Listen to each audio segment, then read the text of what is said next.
Hi everyone. This show's premise is absolutely brutal. A virus wipes out 99% of men, and the world is left with a single surviving man. The second that happens, he stops being a person and becomes a resource.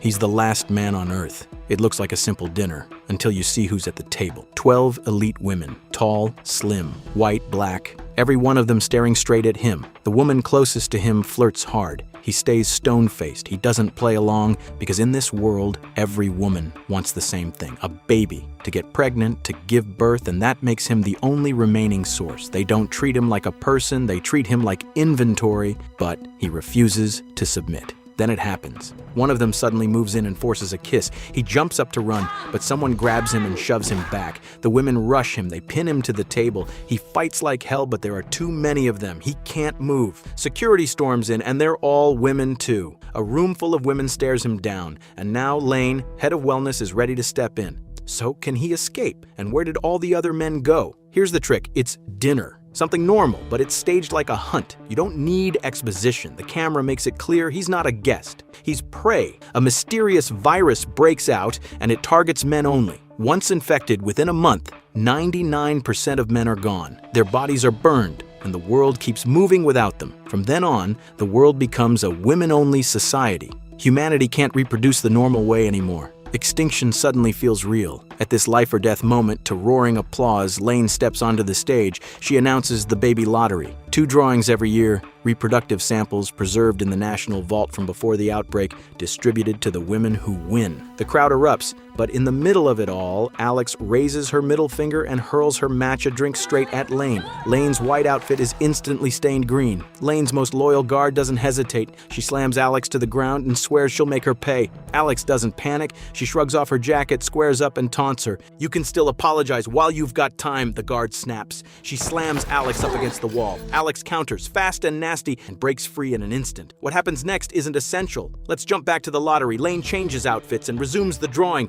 Every woman's heart is racing. They're praying their name gets called. Jaime squeezes a lucky charm and whispers, "Just give me one child. I'll trade 20 years of my life for it." The results drop. Jaime doesn't even realize it at first, until her friend Pip and the others start congratulating her. Only then does it sink in. She actually won. After the drawing ends, Lane comes to inspect Alex's condition. The guard hesitates. She doesn't want to hurt her lover, but Lane keeps pushing, so the guard pulls a handgun and fires one shot into Alex's back. Alex collapses on the spot. This lottery isn't hope, it's control. It turns the most private desire into a public reward, and the crowd feels synchronized, like the system is steering everyone's emotions in real time. That shot isn't meant to kill, it's worse than death. A mind wipe implant gets placed at the back of your neck, and you lose the ability to function normally. The effect hits fast. Alex's eyes go blank. Drool runs down her face. Jaime and Pip restrain her on the bed. The next morning, Alex forces herself upright and notices a label on the wall. She opens it. It reads, "I'm Alex. Do exactly what I tell you." She follows the instructions, finds an anesthetic canister, inhales the gas, then takes a scalpel and cuts the implant out of her neck, because Alex is always getting herself into trouble, and she's already figured out how to remove these things. When Jaime gets home, Alex is gone. The bathroom is smeared with blood. A blood-soaked towel is on the floor. Jaime and Pip panic. They jump in the car to search. This implant is dystopia at its most efficient. It doesn't eliminate dissenters, it disables them. You're not dead, you're just no longer a threat. Pip backs up and slams into someone. They hear a scream. Did they just run Alex over? They rush out. Then a shadow comes from the side, scaring them half to death. It's Alex. Earlier that day, Alex removed the implant and went to a nursing home to see her mom. Her mom sits alone on the edge of the bed, eyes empty, and on her temple is the scar from the same kind of surgery. That's why Alex hates Lane so much. Then Alex notices someone in the grass. She walks over, fearless as ever. It's a man. She grabs his beard and tugs. It's real. This is a real man. But weren't men extinct? Pip isn't scared. She reaches out and runs her hand over the beard. The man suddenly wakes up and grabs her wrist. Pip panics. She slaps him hard and knocks him out again. This is where the story pivots. The show doesn't explain, it proves. One living man turns apocalypse into conspiracy. On this Earth, he's the last man. They haul him back to a warehouse. His leg injury is severe. He's lost too much blood. Alex insists on treating him immediately. Pip objects. If Lane finds out, she'll kill us. Then she adds, "But if I turn him in, he'll get treated, and I'll become Lane's trusted insider." Alex refuses. Pip gets heated. I hit him. I found him. He's mine. Alex ignores her and starts stitching the wound anyway. Pip helps until she faints at the sight of blood. The rescue continues into morning. His condition stabilizes. Then they hear an engine outside. Lane's secretary shows up out of nowhere. Pip freaks out again and wants to report. There's a man here. Jaime runs after her to stop her. I barely won my pregnancy slot. If you report this, my slot gets canceled. Pip hesitates. They meet the secretary. The secretary insists on seeing Alex to confirm the implant worked. They claim Alex went out for the day. After tense questioning, they finally manage to send the secretary away. Suddenly, someone screams. The secretary stops instantly. The man in the warehouse has woken up. He attacks Alex. He's choking Alex with both hands. Hearing the struggle, the secretary turns back toward the warehouse, about to check it out. Jaime blocks her path, but she's too obvious, and that makes the secretary suspicious. The secretary is convinced someone is inside. She yanks the doors open and sees Alex filthy, banging a metal barrel with a brush, acting completely unhinged, clearly not all there. The secretary sees nothing and turns to leave. Jaime and Alex almost exhale because she didn't see the man hidden in the hay. But Pip is shaking. She runs after the secretary. I have urgent business to report to Lane. Can I get a ride? The secretary swats her away and drives off. Jaime hugs Pip, thinking she chose not to betray them. For now, the three are safe. Alex searches the man's belongings and finds two things: an ID, his name is Bobby, and a newspaper clipping about Alex's mother. Alex demands answers. Bobby stays silent. Alex raises an electric prod and threatens him at close range. Bobby still won't talk. So Alex says it outright. The woman you're looking for was my mom. She died years ago. Bobby doesn't react. Instead he asks, was your mom mentally unstable? Alex freezes. How do you know that? Then Bobby explains. Other male survivors exist and they're being hunted by a shadowy group, so they've been hiding nonstop. And Alex's mother might have lost her mind because she uncovered that secret. Bobby pulls a SIM card from his backpack strap. He says it can contact a survivor base, but most phones are dead. He has nowhere to insert the card, so Alex digs through her mom's old stuff and finds an old Nokia. She inserts the SIM card. The phone boots up. Only one message appears. Rise up in the revolution. It's three simple props: a clipping, an old phone, one message. No speeches, no info dump.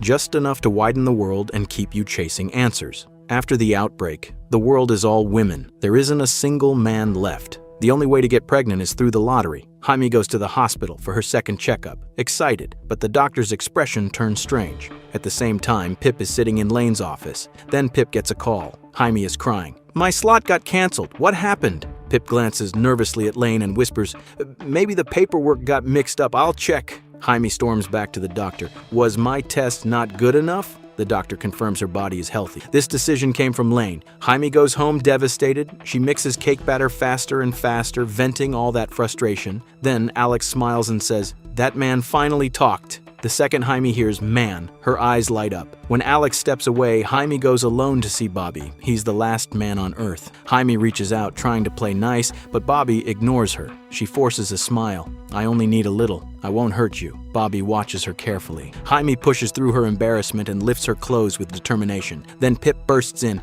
Oh my God, what are you doing? Jaime drags Pip outside and breaks down crying. I'll never have a child in my life. Pip apologizes, full of guilt. Jaime shakes her head. It's not your fault. I'm older. I've miscarried once. Next time I win, I might not even be able to carry a baby. Jaime goes back inside, deflated. Pip is upset too, and it turns out Pip isn't the snitch. When she learns Jaime's slot was canceled, she risks angering Lane and confronts her face to face. Jaime clearly won. Why was her slot taken? Lane shuts her down. Mind your own business. This scene is restrained on purpose. No big speeches, just actions. It shows how transactional the system is while the characters still feel human inside it.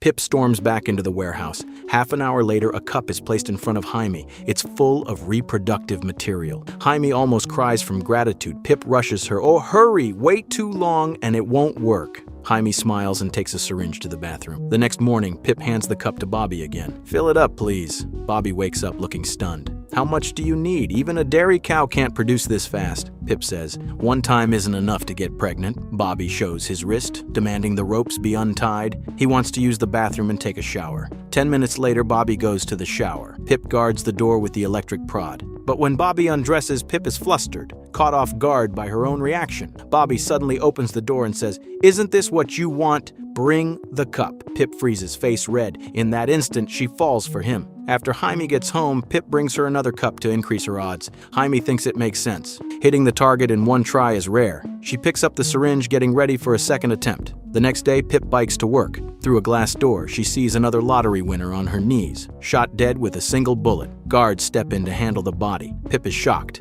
because in Lane's hand is a syringe that looks familiar. Does Lane already know about Bobby? Pip races home, but the raid team is faster. A car is parked outside the gate. A squad of armed guards marches toward the building. That's the cliffhanger. The show gives you the information, then it cuts. Now you're stuck with the characters, waiting for the next hit. That's Creamerie Season 1, Episodes 1 through 3. If you want Part 2, comment Part 2. Don't forget, like, subscribe, and I'll see you next time.